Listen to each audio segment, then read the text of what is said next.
જે લોકોને તડકામાં વધારે રહેવાનું થતું હોય કે તડકામાં કામ વધારે કરવાનું હોય એ લોકોએ એમની ચામડીનું ધ્યાન કઈ રીતે રાખવાનું એ હું આજે તમને જણાવું છું.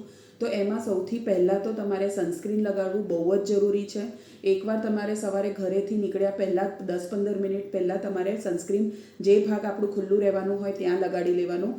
એના પછી જો કન્ટિન્યુઅસલી તમારે તડકામાં રહેવાનું થતું હોય તો દર 3-4 કલાકે તમારે સનસ્ક્રીન લગાડવું જરૂરી છે.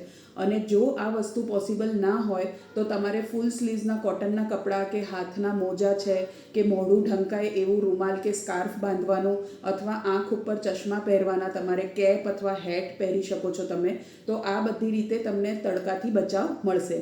બીજી વસ્તુ કે ડિહાઇડ્રેશનના લીધે પણ અમુકવાર સ્કિનમાં પ્રોબ્લેમ થતા હોય છે.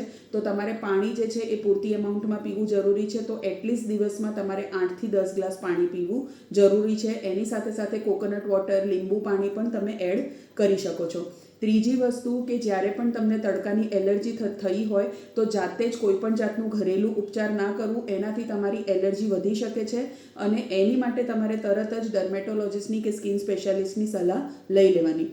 ચોથી વસ્તુ કે જો તમારે કોઈ કેમિકલ કે પેસ્ટિસાઇડનો ઉપયોગ વધારે થતું હોય તો તમારે જે પ્રોટેક્ટિવ ગ્લવ્સ હોય એ પહેરીને એનું વપરાશ કરવાનો અને હાથ જે છે એ મોઢા ઉપર ના લાગે એનું ધ્યાન રાખવાનું.